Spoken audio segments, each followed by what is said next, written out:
Tilt Angel hype indeed. It's been a while. We're going to introduce a whole new generation of hexers to Tilt Angel. Yeah, it seems pretty good. So, Ice are pretty fantastic cards. What they do is they allow you to basically stack your deck. So I get to go ahead and say, please put a non-resource on top of my deck, guaranteed, since I have 3 resources already in this hand, guaranteed.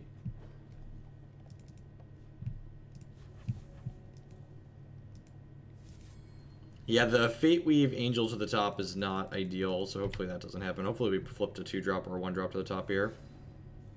Transmogrifade's not terrible. Think I'm gonna Guidance for a non-shard here. Perfect. So this card's a good example of how Hex's resource systems Hex's resource system is very different from Magic. So this card only costs me 1 resource, but it requires that I have 2 different thresholds in play. So it's a 1-cost 2/2 flight, but you really can't play this on the first turn because it requires you have a diamond and a sapphire played.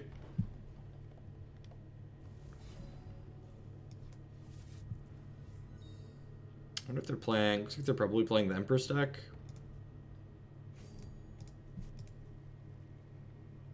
Which means this Transmog and this Martyr are probably both going to be pretty good.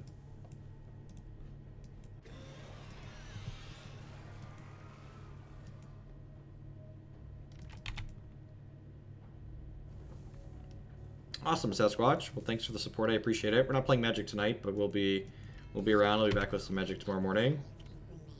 What's the no-fly? So the no-fly list is a short list of decks that I don't play because I don't enjoy playing them.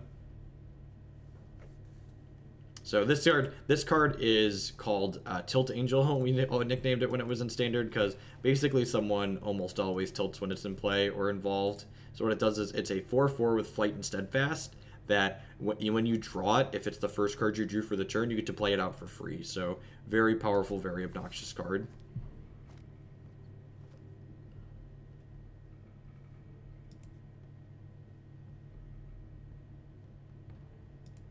It's strong though, so I've got 2 copies of this in my deck because like the effect when it comes out is very good for you, obviously. It's possible I should just hold up Martyr this turn.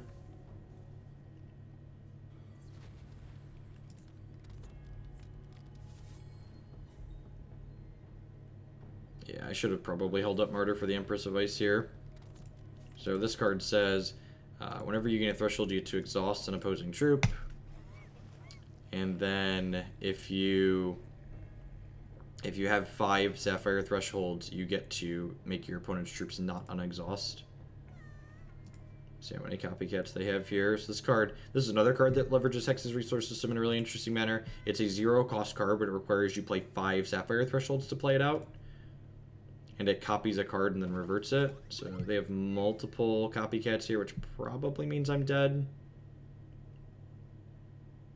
They're going to get to make multiple copies of Empress of Ice. So I have like a Martyr here for their first copy of Empress of Ice to kill it, but the second copy of Empress of Ice I don't really have a clean answer to.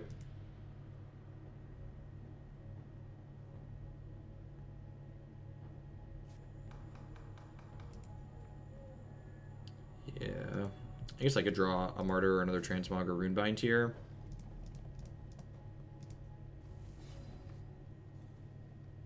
Another Brilliant, sure.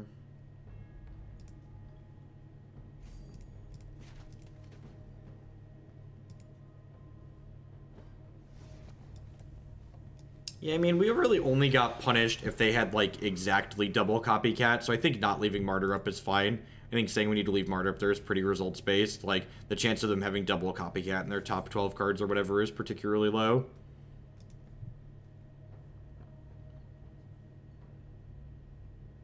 Like, there's a world where, like, we leave Martyr up and then, like, they have Runebind for it instead.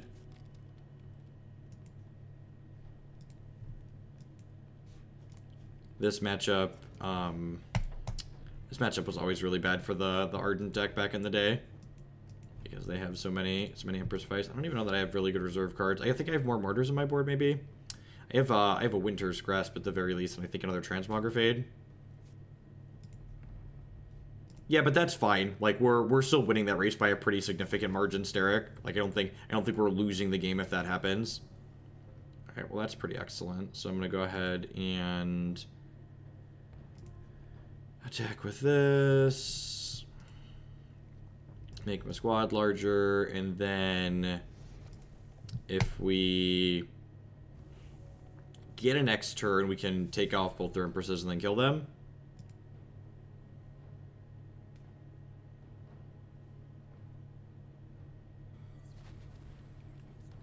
Yep, that's my things. They have 4 cards in hand here, so they could non-zero chance that they have. Am I dead? Oh, this is going to revert and then transform, so that's nice. That's going to turn into a almost nothing. All right, we're dead. So they had an interrupt for my piece of removal there, which meant my second removal didn't matter. I have a Winter's Grasp. I have an additional Transmogrifade. Runebind seems fine because you can rebind the thing in response to Copycat. Flight on the Ardent Crusader. I think I like leaving my evasive gems in. Wise Magistrate isn't particularly useful in this matchup. Maybe shave a Brilliant Annihilix. It's a little bit slow. I don't think I want to adjust any of my gems. I think I want to leave the evasive gems here. They have a lot of blockers on the ground. I guess they don't have any prismatic guys on their side, so I can swap this because they can't block it anyways. So we'll swap this one to Swift Strike for this matchup. It's possible I should start Swift Strike in here just because they're pseudo-evasive anyways.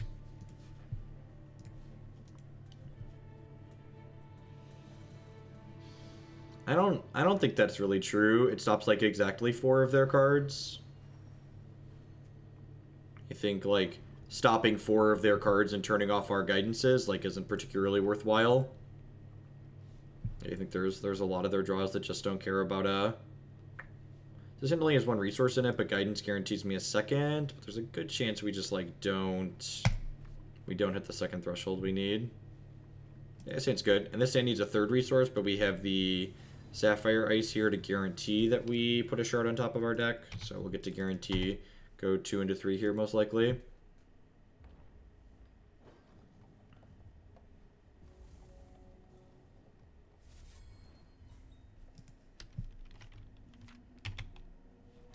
There's a good chance like these ardent aggressive decks just aren't very good because they're not super aggressive. They're like middling aggressive, and like there's a good chance that like the things that are like actually good in the format just like run these types of decks over. What's going on, Cannon? Thanks for the thanks for the brand new sub. I appreciate that. Welcome.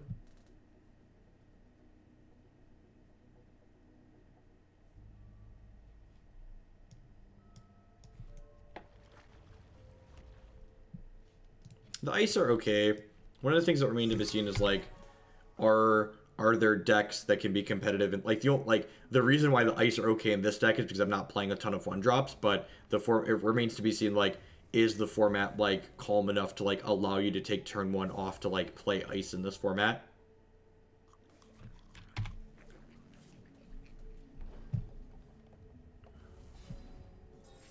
Ding. God bless us, everyone.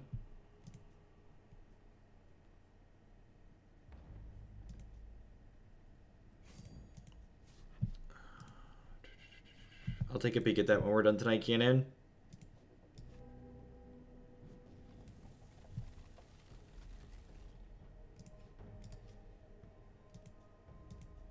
It was a little awkward that they like introduced coins and then like printed ice the set right after, like basically making the coins kind of useless.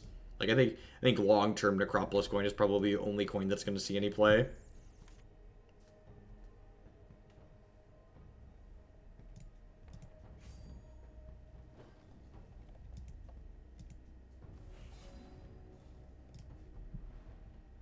So I think I just want to hold up Runebind here. Yeah, I get to correct them for 6 in the air here.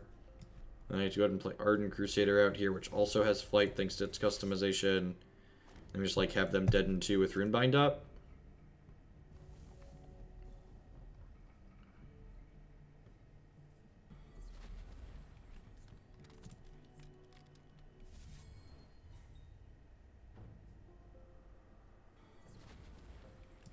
There's the Empress.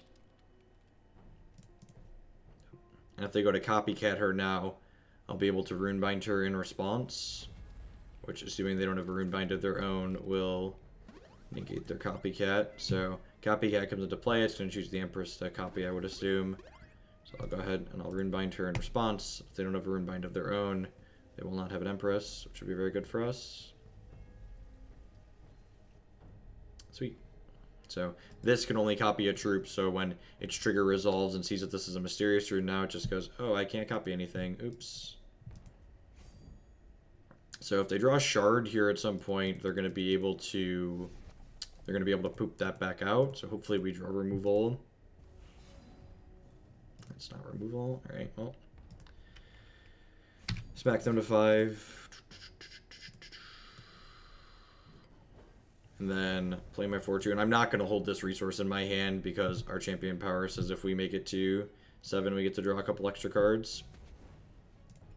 So if we can dodge them drawing a shard for a turn, we get to kill them, but sweet.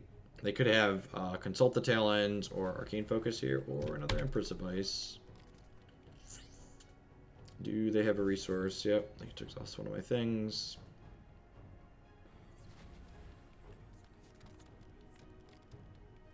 Yeah, like I said earlier, traditionally speaking, the style of matchup is very bad for our deck.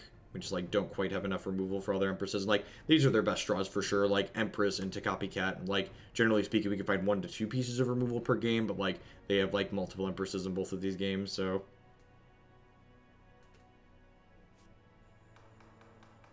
Yeah. Yep, yep, yep. Maybe we'll play 2 whole gauntlets, and it'll just be a really fast evening anyways.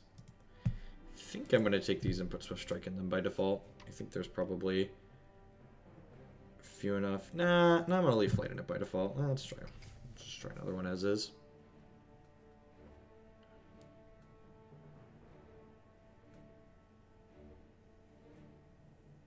Hearthstone standard format's alright. Seems pretty reasonable. What's going on, Yoshi? Looking the rest of your gauntlet?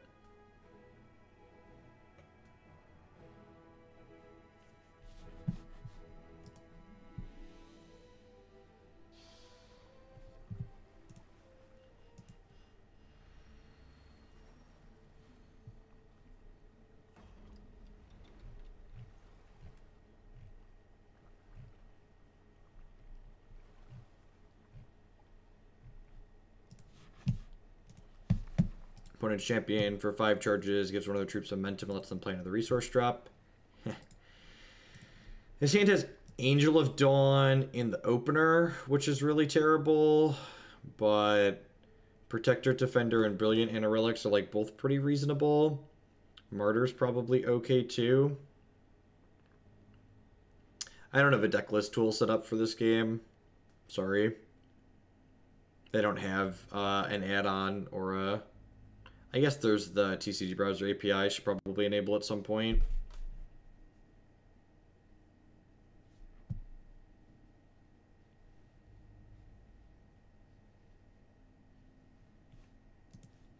I think I'm going to throw that one back.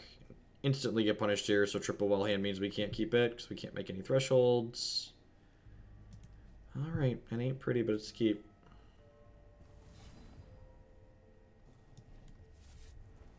Yeah, unfortunately the bot doesn't have a lookup tool either.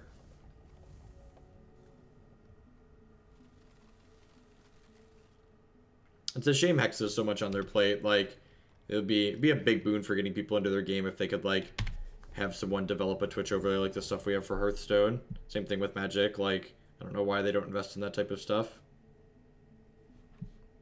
That was, in fact, close 7 into Unkeepable 6 to check off your bingo squares.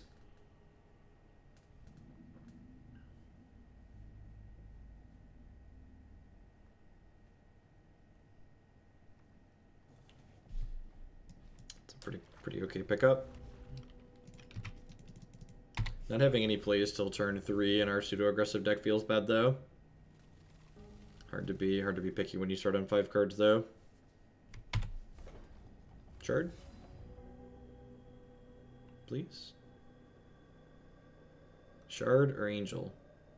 One of the two.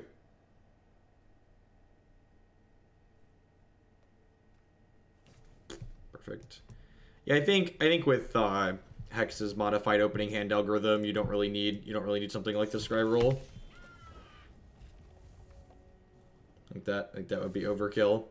I think the fact that they like, are they playing Mono Wild? It's just Spell Shield Rhino. It is in fact just Spell Shield Rhino. This card's actually pretty great here against Spell Shield and Rhino. I think I'm just gonna play the Ardent Crusader here. Just like get more pressure going in the air.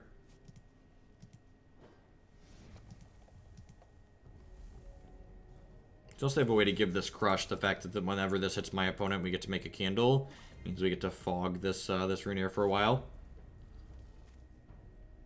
Actually in a pretty good spot, even though we mulliganed really low here.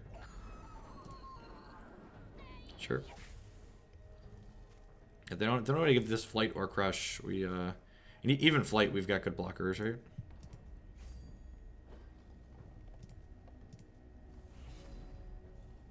That's a pretty good draw. So Silver Talon Adjudicator says if my opponent has more cards in hand than me, I get to draw 2.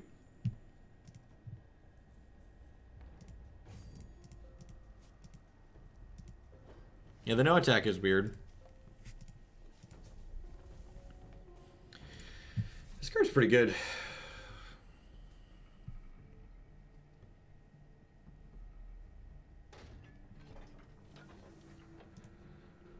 Well, that's vomit inducing. So this, when it comes into play, they get to pick a number. Oh, I thought they were for sure going to kill my 3s. That seems much better for me. Do I want to chump block? I have a ton of health here. So when this hits me, they get to make a 3/3 Rhino with Crush. I think I just take this hit, though. Oh, he can't hit 3 with Runebind. Yeah, that makes sense. Right, it's symmetrical. Shard.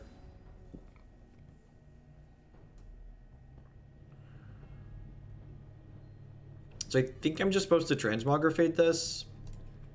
Giving them a random 6 isn't necessarily good for us, but it should not have flight. Yeah, so I just got a 7/4. So that's decent for us.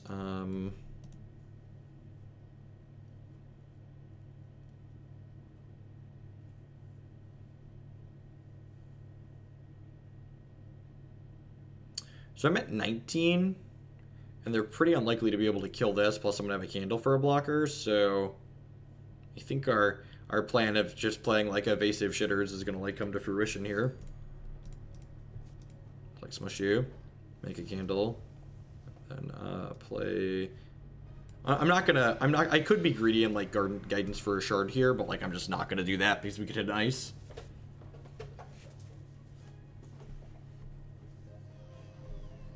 That's pretty good.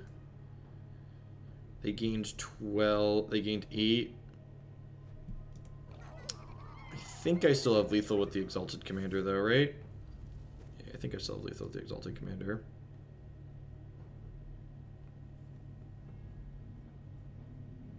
Because Exalted Commander gives all my troops +1/+1. So this will be 4, 9, 12, and then this is 3, 15. I have 15 in the air here.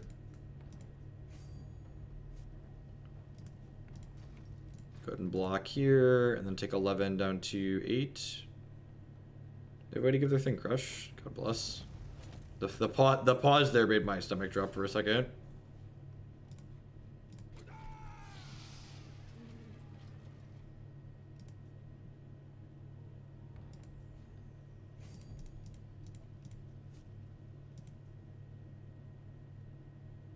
They have main deck Lullaby? They do not. Okay. Very, very nice. Alright, this is going to be another matchup where this is better. Maybe I'm just supposed to start Swift Strike in these. Probably just supposed to start Swift Strike in these.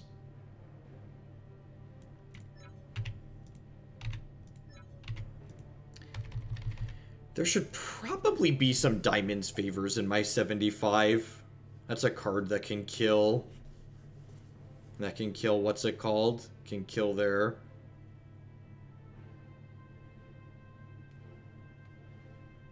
That can kill Runebind, Hierophant. I actually really don't have a lot of good things here. I guess Confounding Ire is pretty good, right? Interrupt any blood or wild card. Martyr may or may not be good. Martyr's probably fine. I could trim a Protectorate Defender. Kind of don't really want to get cut down on 2-drops, though. This Hero of Legend might be bad. I might want to turn this into another 2-drop. Kind of feel like my curve's a little clunked up. Without something like Howling Brave, so many 3s is a little awkward. I can't cut the Hero of Legend here in this matchup, though, because I need to keep a specific count.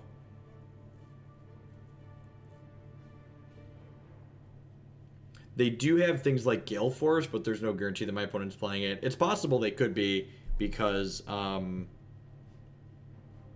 what's it called? Cards like McBombus is a deck. Gale Force is a 2-cost, like Pseudo Sweeper 2. It would have to be 4 against my deck, though. We could grow out of range of that.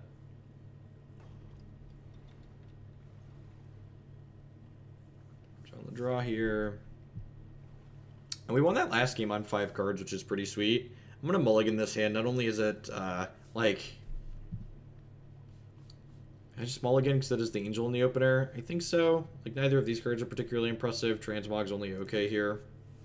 Not having Diamond's Favor in my 75 is definitely an oversight.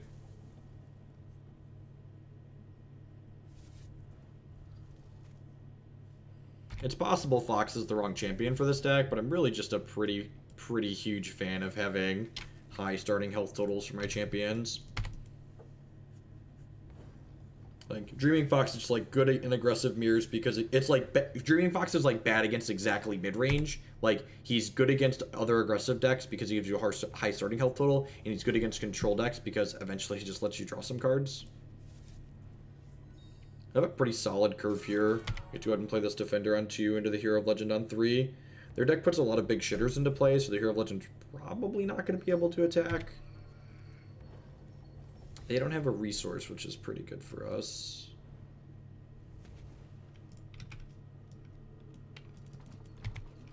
So Hero of Legend says whenever one of my Ardent troops, which is the faction here, all of my troops in this deck are Ardent, actually. Whenever I have an Ardent troop, I can hit my opponent, I get one of these Valor power-ups. That's pretty good. So this card gets bigger every single turn for them now. What's my goal here?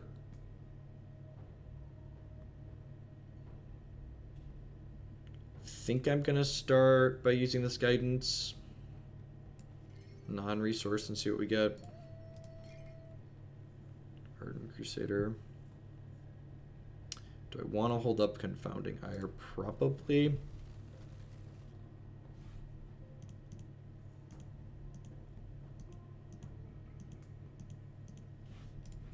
Put a resource on top of my deck for the time being.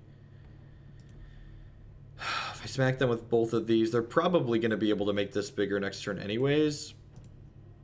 Although I guess if I'm holding up Confounding Ire, maybe they can't, so maybe this is wrong. Yeah, maybe this attack with the Hero of Legend is wrong.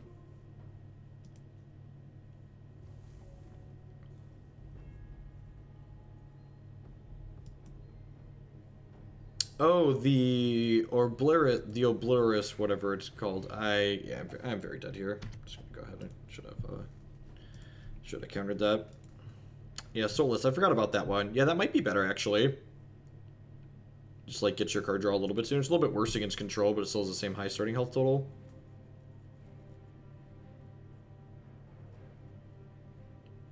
That's interesting.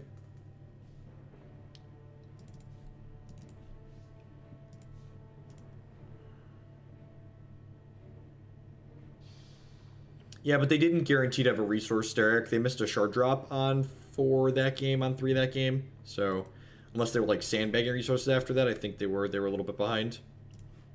Or didn't guarantee to have it. Yeah, sounds pretty good, especially on the plate. Guarantee a shard. Go Defender, probably into Annihilix, into Crusader. And like get some pressure down on the play here, and then hide behind a Confounding Ire. That's a little awkward. I think I just want to play this on 2 here. Slow shards kind of suck. There's 4 slow shards in my deck. I wonder if I'm not supposed to play Guidance. was a conclusion I came to at one point in these decks. The guidance is just a little bit too slow and clunky, and I should just like play a couple more ice. God, that's super fucking unfortunate.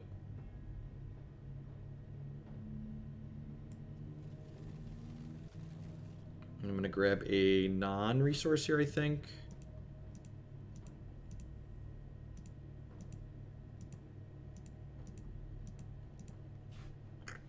I'm gonna grab a non-resource because it could be a Tilt Angel, and then next turn we'll go in a relic. We'll like Confounding Ire almost anything they play this turn, and then next turn we'll go Shard for a resource, get our second diamond, play the Annihilix out, and the Annihilix can start killing our opponent pretty quickly. I guess I'm not Confounding Iring that one. When I said anything, I meant not Howling Brave, which makes it a little bit awkward here because like now I don't want to like, I can't hold up the Confounding Ire next turn, which sucks.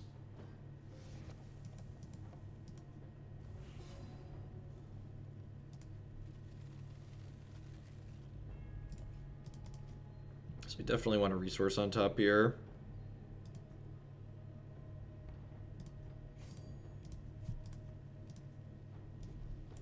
Maybe.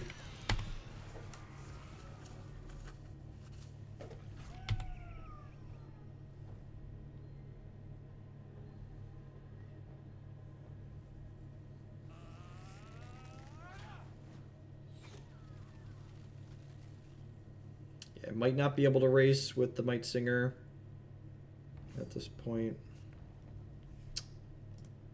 This has Swift Strike. That's a huge punt on their part. Maybe they thought I just wouldn't want to trigger it. They didn't notice the Swift Strike. Yeah, it's a pretty big mistake. That's probably going to cost them the game. Unless we hit a third Sapphire Ice here, we should be in an amazing spot. Ding. So we get to do this, which enables the second diamond for my Annihilix. So I get to go ahead and play this, and then I get to hit them for 4, and then Annihilix pumps my squad by 1, which is nice. Get told up Ire here.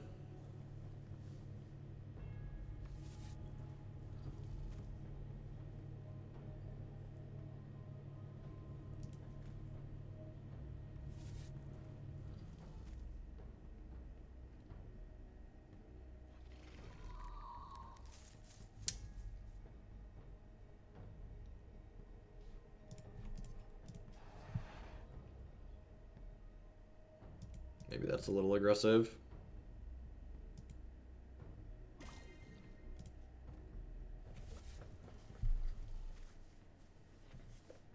Yeah, I'm going to chump block with Ardent Crusader this turn. Just like take some of my... It takes a 3 off the table. So that way if they have like Eternal Seeker next turn, it's a little bit less detrimental. They're not dead next turn, right? They're taking 6, 12 next turn. That makes them less likely to tag the 3s. I think I'm obviously not taking 20 here.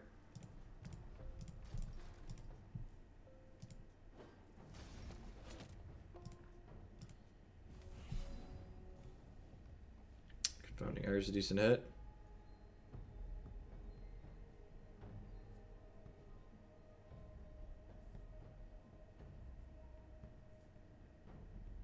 Well, this has Swift Strike too, so these would deal 6 and then this would deal 6, and they're at 13.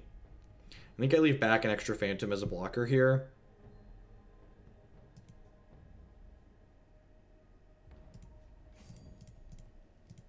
I forgot to play this out. So this is one smaller than it should be. This should be a 5/5. Sequencing.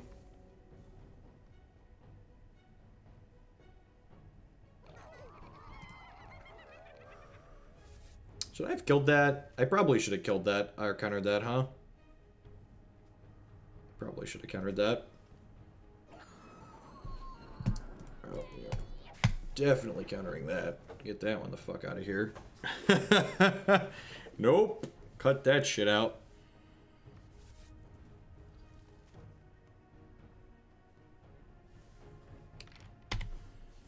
So that cut them off of a shard and possibly a shard in hand. I don't know, they probably still have a shard in hand. This game's close, even considering the fact that they They hugely punted attacking their Might Singer in.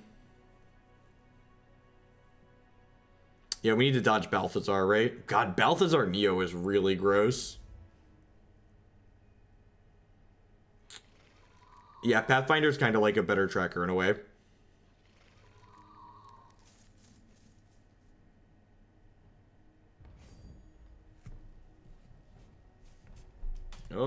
Oh, I found the block button.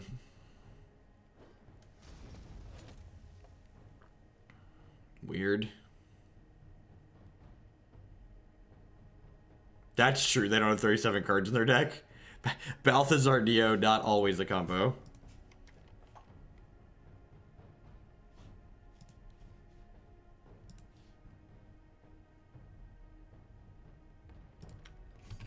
Alright, we're on the scoreboard with mediocre diamond beats.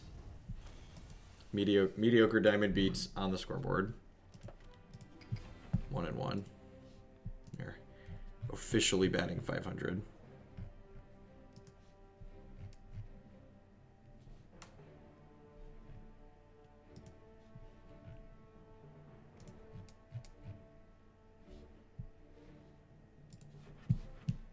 Oh, I wanted to put Swift Strike in these by default, right?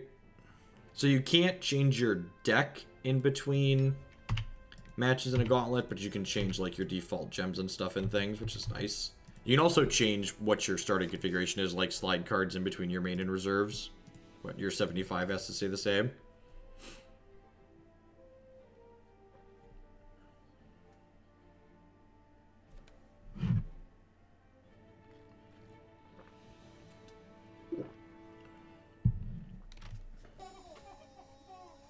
Guess I've been around a little while. What's going on, Dwight? That is a long time.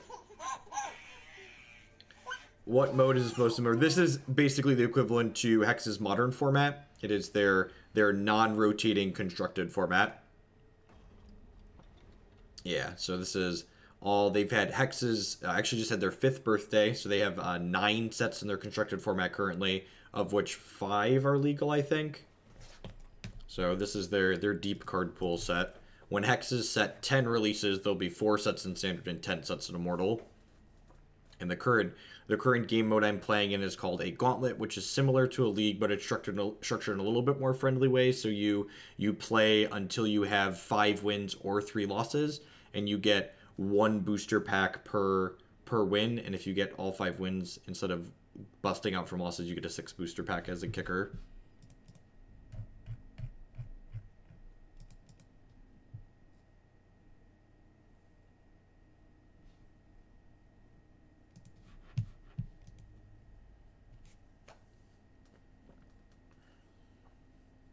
Yeah, it's possible it's possible my Ire on your Palm of Granite was bad, and I should have just held the Ire for a Croc or a Balthazar. That's probably what I should have done. I was a little bit worried about getting Eternal Seekered. So I was a little bit aggressive with the Ire, but I might have been too aggressive.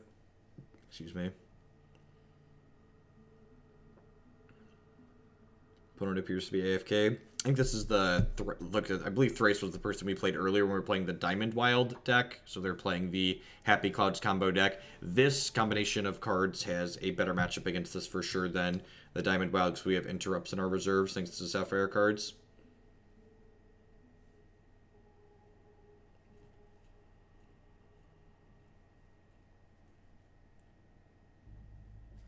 Yeah, I have an article here. Hex draws a lot of parallels with Magic, so this is an article that kind of explains Hex from a Magic perspective. It explains the resource system a little bit, as well as how the socketed customizable cards work, and a couple of the other little small details like champions. I'd actually talk about champions while we're waiting for the opponent, so you can see champions do 2 things. One is that they determine your starting health total. So you notice my opponent's starting at 24 health and I'm starting at 25. Champion health totals are variable between 16 and 26. Champions also give you something to do with your resources when you flood out. So my champion, for instance, says for 7 charges, it creates me a divination effectively that draws 2 cards. So basically every 7 resources I play, I get to create a divination. My opponent's champion, for 9 charges, creates an arcane banner, which is basically a personal Howling Mine effect. Yeah, this seems okay.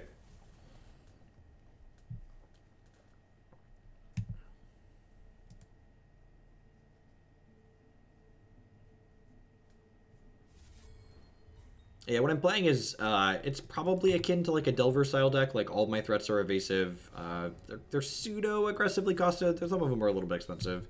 So Guidance here is just a fantastically balanced cantrip. So it says Fate Weave and then draw a card. So I get to choose whether I want to draw a resource or a non-resource. And since I already have 4 shards, I'm going to draw a non-resource here.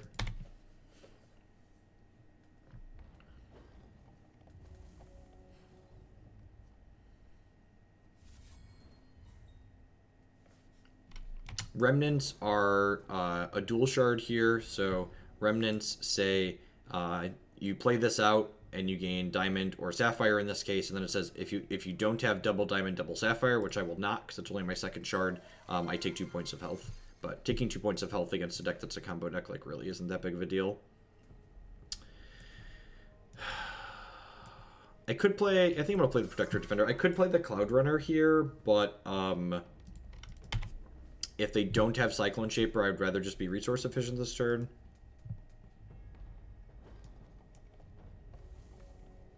If they have Cloud Shaper, if they have Cyclone Shaper here, I'm going to be a little bit sad I didn't go this and hold up Transmog.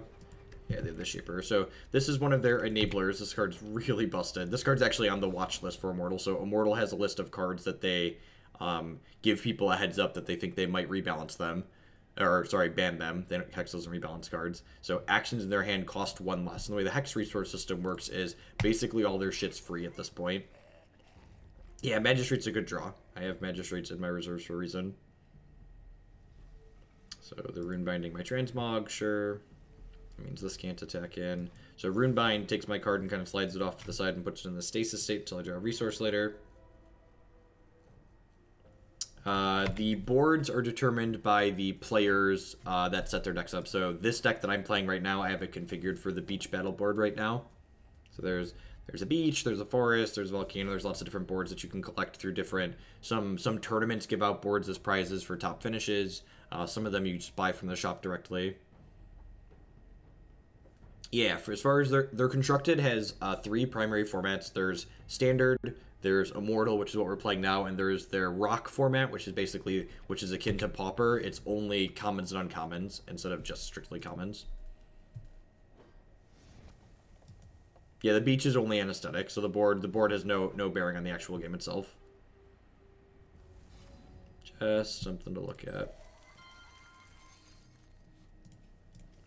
I'll go ahead and play. I drew another Transmogrifade here, but with the Wise Magistrate out, I'm just going to go ahead and get my cards into play here, I think. Yeah, Hex just turned 5, so they have 9 sets out. Set 10 will probably release somewhere late July, early August.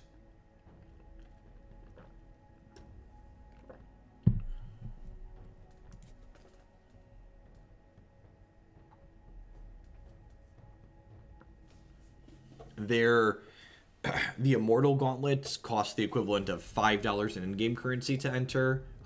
They have a ladder system that's completely free to play, but the ladder system is standard constructed, so Standard's the better format for new players to get into anyways, a lot of the time.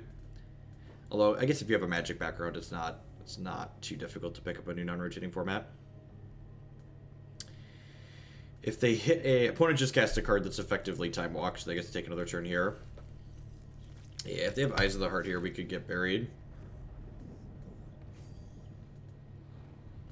To set the bar low, Hex is generally cheaper. Yeah, it's definitely cheaper than Modern and Legacy. I don't know what the cost... Let me actually compare like the cost of the deck we played before this one. So, if you go to... There was a 2-3 run from me. So, like, the deck I played before this one this evening is this deck. And actually, this is one of the things, like, if you're a data junkie like me, so you can look at this deck and you can see I went 2-3 in this gauntlet run with this deck, and you can see all 5 of the decks that I played against, and you can see what my record was against them. And then, if you click buy the deck, there's 2 stores there, Battle Shopper and Hex Primal. You can buy the deck from one of those stores. And actually, I have a sponsorship deal with one of them, so Hex Primal, if you shop there and use code Jeff5, you can get 5% off of whatever you end up ordering there.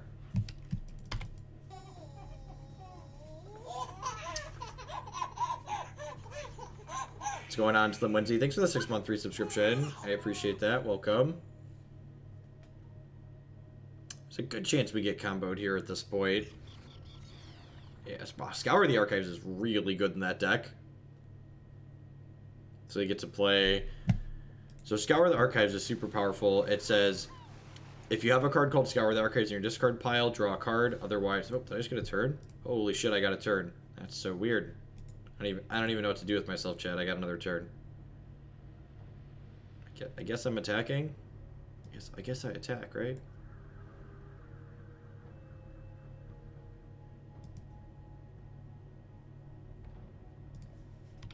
To be fair, Steric, so for those that are watching, Immortal in Hex's format is kind of a newer format, because like I said, Hex only has 9 sets right now, so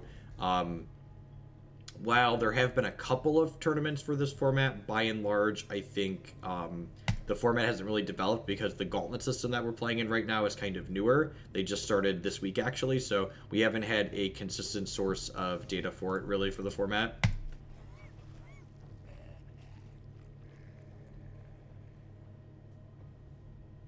This will take 1 Cyclone Shaper off the table, but there's a pretty good chance, yeah.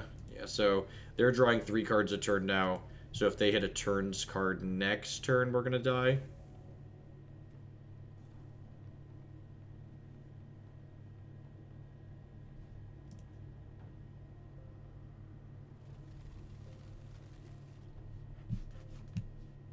Yeah, I think there's a lot of people with a lot of good ideas. It's just like, we're never going to play something like the ICS. If they play a turns card, I'm going to concede here just for like the sake of time. There's actually the Cyclops Berry deck that Steric just mentioned. There is actually a control deck that has a combo mill finish that has been putting up good results in the Gauntlet so far.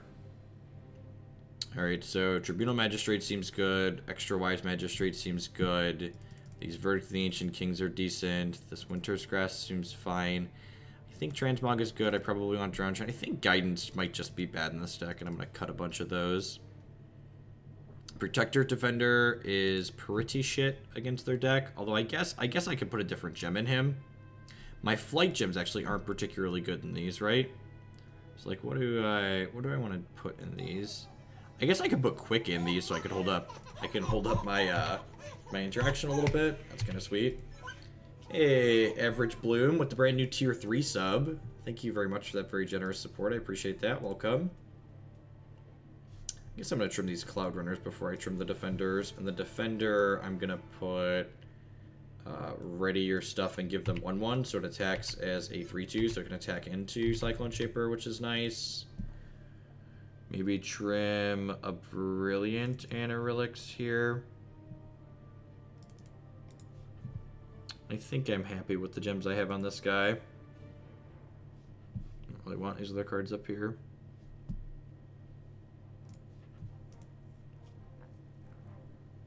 So we get a couple of counter spells. We get to put slightly better gems in some of my customizable cards than we had in the first game.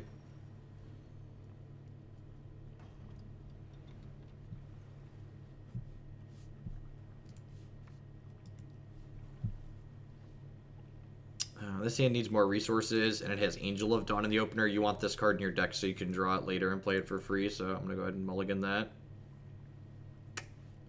This hand's pretty mediocre, too. Yes, it's got Transmog and Verdict.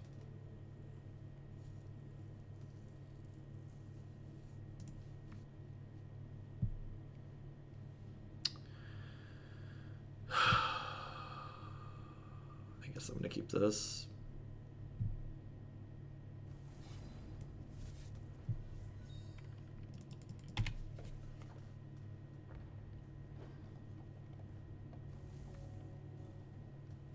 Wise Magistrate is really just not good enough against these decks. The fact that these decks like draw so many cards when they're going off really just makes it like really inefficient disruption in a lot of ways.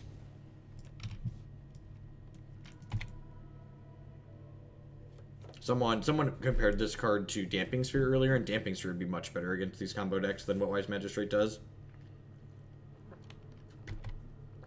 At least in my opinion.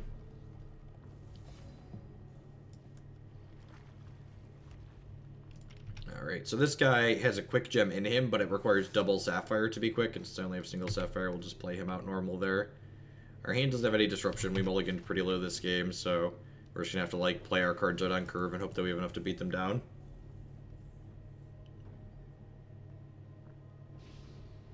I wonder if there's a tempo deck in this format built around Ardent Crusader being quick. It could be something to explore too.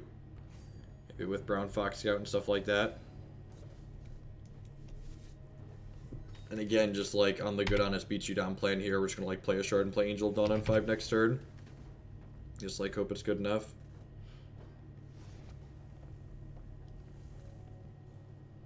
They can start time walking as early as this turn.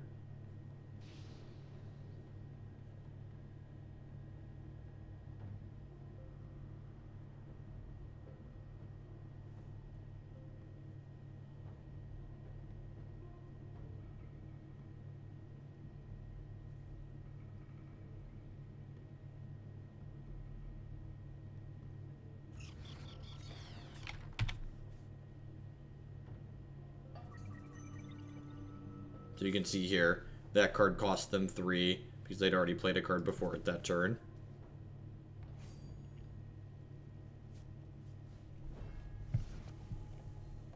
Stormcloud just gives them a bunch of blockers here too, so this card they can sacrifice it to.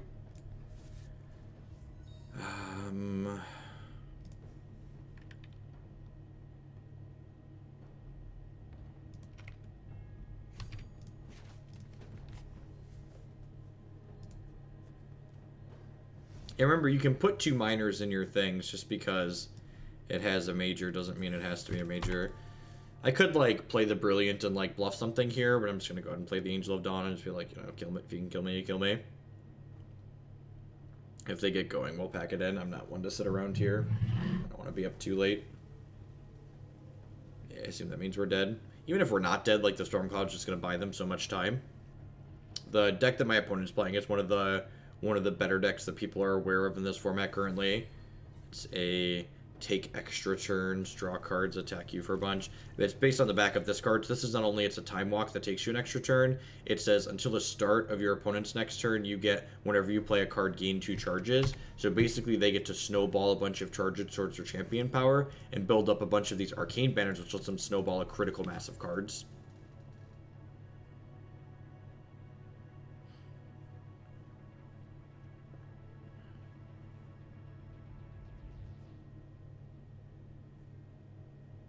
So this is what the opponent is playing as one of the decks to beat in this current format.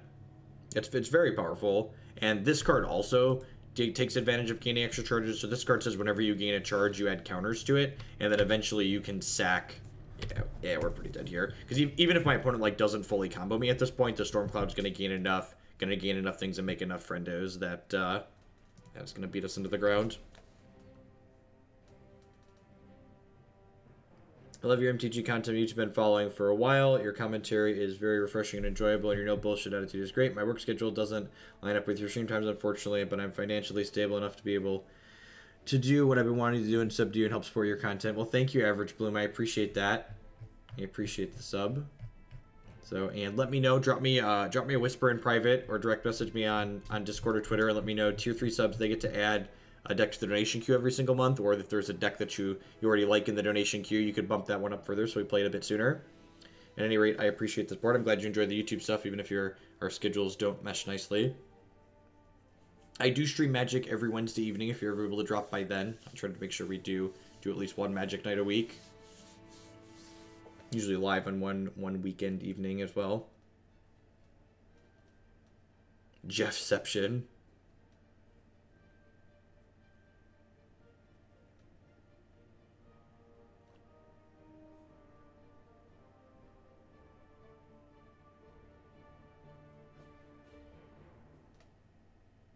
Yeah, re-keywording how Spell Shield works is an interesting way to tackle it being offensive. I really like the idea, like making it like Kira-esque, where you can just like power through it. Makes it a lot more interactive. Like, still gives you protection as a person trying to like have your things not die. You talk a lot slower on Twitch, J-Robs with the 5-month resubscription. Yeah, can't turn me up to 2x speed here. I just need one more person to dumpster me, and then we'll be done playing Gauntlets for the evening. I have to think about. I really want to find an Ardent Crusader deck that works. Probably involves something that's quick. Heroic Spirit, thank you for the Twitch Prime sub. There's a lot of great people making a lot of great stuff on Twitch right now. Thanks for supporting mine this month. Hope everyone's having a good Thursday night. If you're a Hexer, welcome back. I'm doing some Hex, going to be doing Hex content a little bit consistently again. My goal is to do, I don't know, 4 or 5 hours a week. This is my for fun extra game. Maybe. I really didn't think these Ardent Crusader decks were going to be good in the format. They strike me. They strike me as too honest. Yeah, there's been some Diamond Ruby ones that have been okay, right? Those are like run you down, beat your face in, like lower to the ground type things. I've seen those. I really wanted to play something that was like slightly more mid-rangey, but that just might not be conducive to the current format. Might not be conducive to the current format.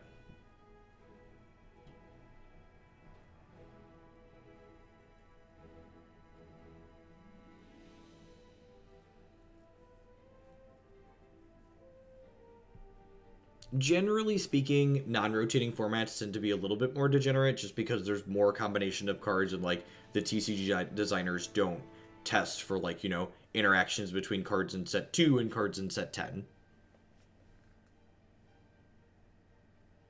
Yeah, Bushi, so if you're a new Hex player and you read user reviews from people, there are a lot of really nasty Hex reviews because Hex was originally a Kickstarter game, and Kickstarter being a Kickstarter game basically just fucked them. Hex has made a really great PvP card game, but unfortunately their Kickstarter, they had a lot of really grand ideas and they just haven't had the resources or the bandwidth, or they realized the complexities of what they wanted to do were too much, and while they're still working towards eventually having them happen, they haven't all happened. So there's a bunch of people that don't understand that Kickstarter is you're backing an idea and not a guaranteed product, who basically seek out leaving Hex reviews wherever they can and just shit on the game because they didn't get their Kickstarter promises. So like, for a fact, the Kickstarter game, this game is different than what the Kickstarter promised, but the game that we have here is a very good game.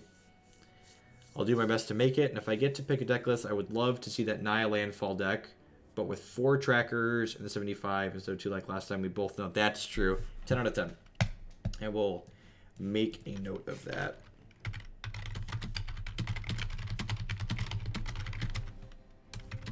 I will make a note of 4 trackers and then get that built up and added into the queue.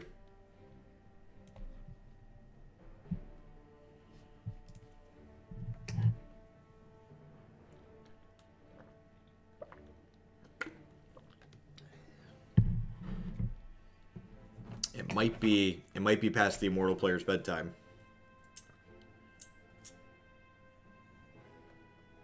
Might be past Immortal player's bedtime.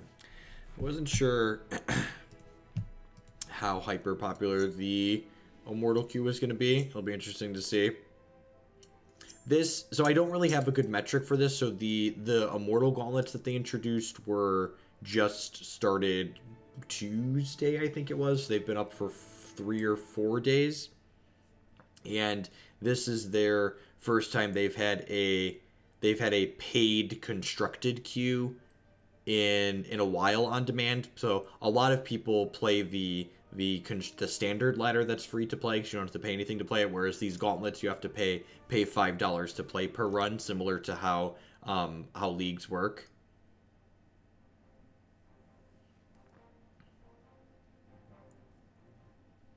That's just like good advice in general. Like Reddit, official forums, things like that are just cesspools.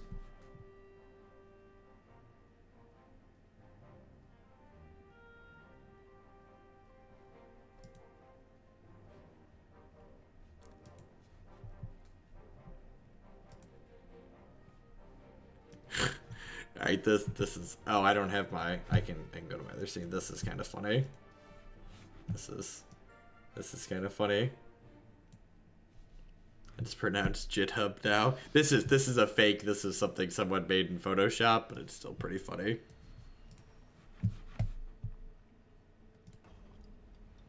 Where are we at? There we are.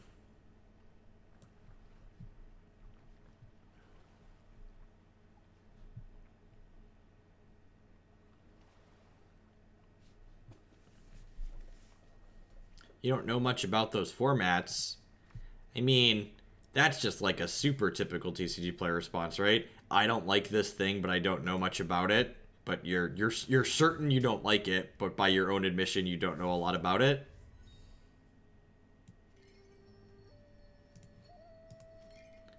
If you have a Magic background, reading the article will give you more than enough to jump in. So the article gives you a basic rundown. This I think this command works. So the best way, if you wanted, the tutorial will get you started playing. So the tutorial is fine for getting you started playing the PvE stuff. If you have a couple of bucks to throw at the game and you want to buy a cheap deck, the Candles deck here is like 10 bucks or less to put together, and you can dive right into playing ladder matches with that. And just the ladder is free to play, so you can just like play as much as you want on that to get a feel for the game. And if you don't want to put any money in, you can definitely start by just playing the campaign and get a feel for that right away.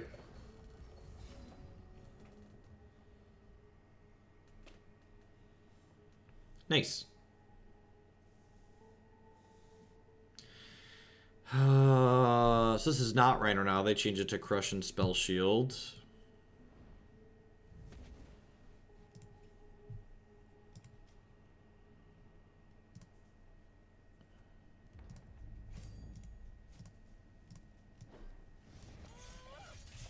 So this has Crush. So this is a different customization than the last time we saw someone playing Arena or Hierophant. So this has Crush, so we won't just be able to chump block it with Candles now.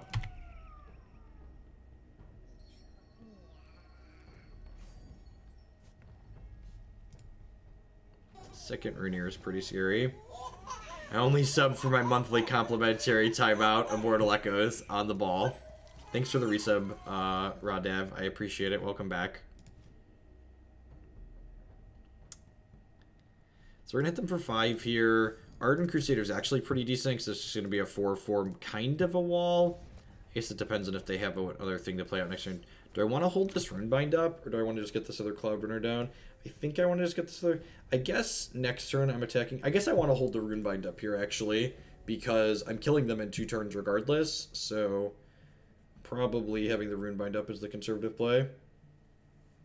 Is there a Bogles-like deck in Hex? No, Hex is good card designs by and large. How do we make the candle? That's a good question. So my 3/2 here says whenever this deals damage to an opposing champion, you illuminate 1. And illuminate either creates a new candle, or if you have existing candles, it makes your existing candles larger. Yeah, that's unfortunate. So this is going to come into play. It's going to battle one of my things. I don't think I want to Runebind this. I guess if I Runebind this, one of their Runeers isn't large enough to attack. Yeah, I'm actually going to Runebind this.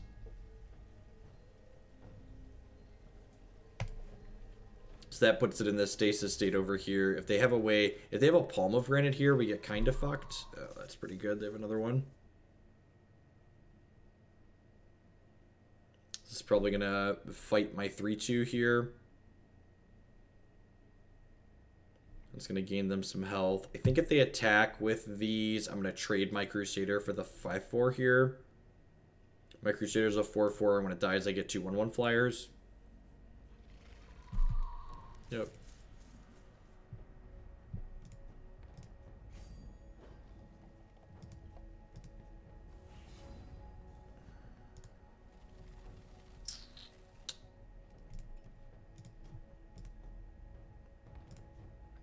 So this puts them to 11.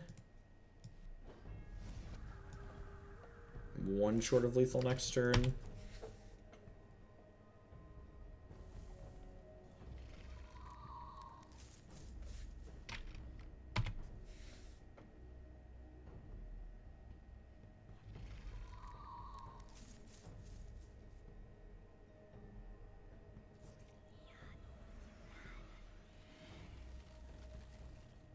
Those are some big monsters. So we're taking 13 here.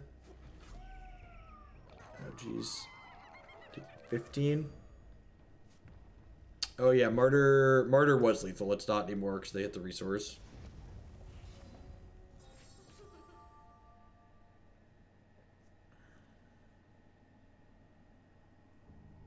Am I dead? Yeah, looks like I'm dead. It's nice of them. Nice of them to put me out of my misery. Like I said, I think this deck is pretty wrong. I think this deck is pretty bad. Throw these Confounding Ires in and trim some of my nonsense. Remember this too.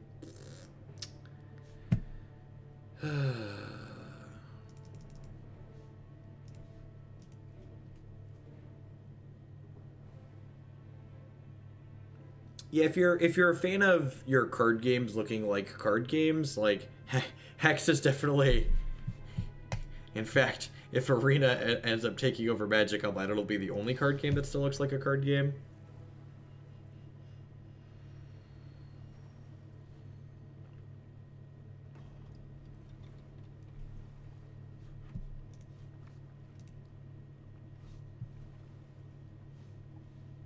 Saying this doesn't do anything fast enough.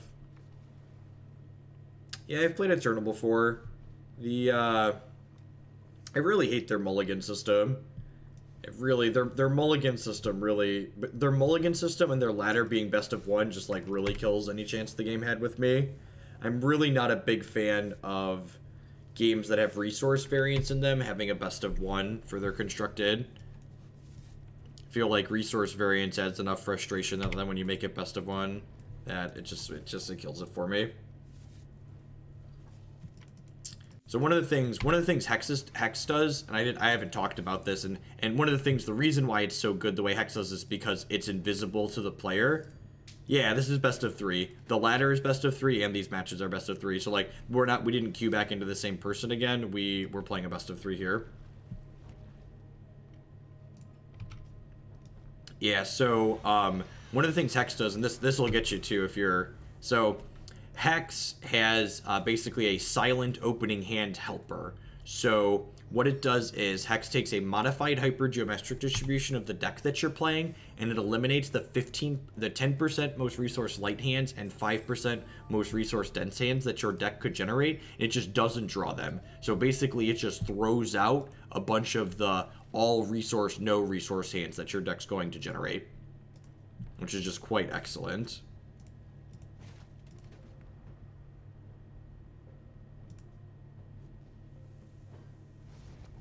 Well, Magic Online doesn't do stuff like that because, one, their developers aren't smart enough to think of something like that. MTG Arena actually has an opening hand starting change, and it's really terrible.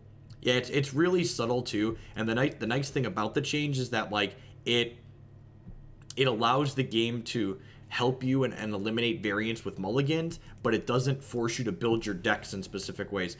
What Arena does is so fucking lazy. The game draws 2 opening hands and then gives you the hand with the closer to your average amount of resources. I don't know if they're dead to the Exalted. So this gives my troops 1/1, which means this is going to hit for 4, and then this will hit for 6 and 7. So 13 seconds. It's actually exactly lethal here with the Anthem from the Exalted Commander. Oh, they can block here though, right? But I think that's fine. They have to block here, they're dead.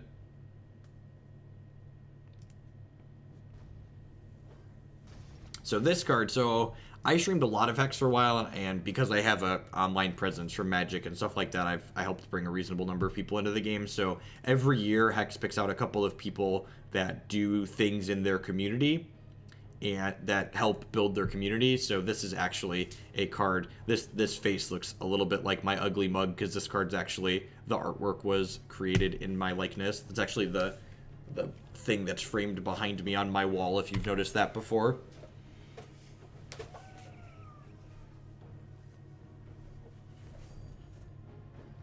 The Howl should have Matt's face, right?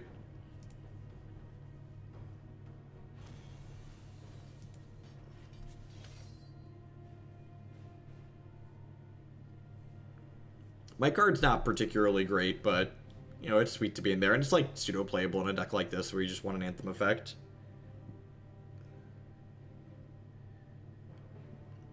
Nope. There's no strict referral inside of Hex itself. If you do end up buying cards from from the storefront, Hex Primal, I have a referral code there like I do for the Magic stores. So Jeff5 gets you 5% off your orders there and gives me a little bit of a kickback.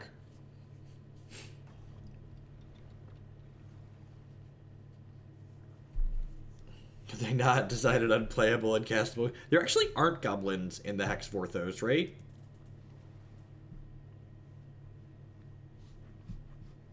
I don't believe so.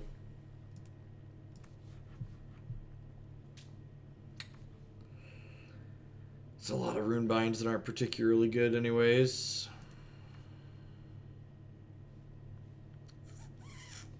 Neither of these. So this resource only makes a threshold if we have human allegiance, and I don't have a human in that hand, so that actually, yeah. Alright, well, maybe I should have kept the 7, I suppose. We need the Dingler emote back. Oh, alright, well, that's really fucking unfortunate. So this card is the one that we get to play for free if we have a diamond threshold. So because we didn't have a diamond, it's just going to come into our hand.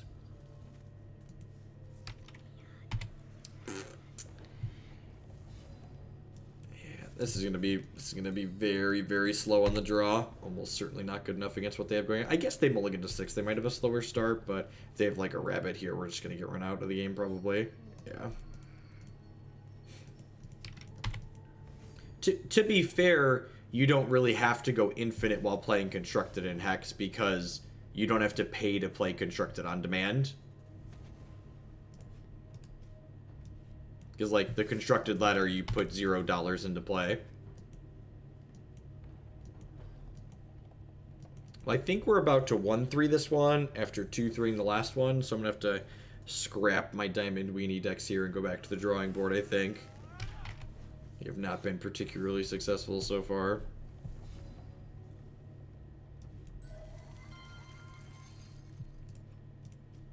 Yeah, I'm just gonna throw this one out. I'm gonna go ahead and call it a night, guys.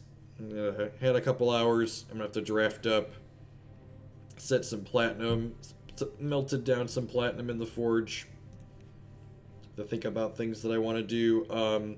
The Taking Turns deck that we lost to a couple of times actually had someone, Apprentice of Bolas, donate for us to play that, so I'm going to have to put that together here so we can play it a little bit tomorrow.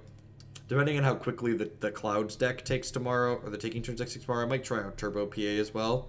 This deck seems sweet, and Immortal was one of my favorite decks when it was in Standard, so everybody have a good evening, and if you're a Magic fan, I'll be back tomorrow morning about 9 a.m. with some Magic, and I am, for just the people that are just Hexers, I am planning to do some more Hex Immortal tomorrow afternoon, probably about 1 or 2 p.m. Central Standard Time start. Going to do a couple hours again tomorrow night, so everybody have a good evening. Exclamation point donation cube. Peace, folks.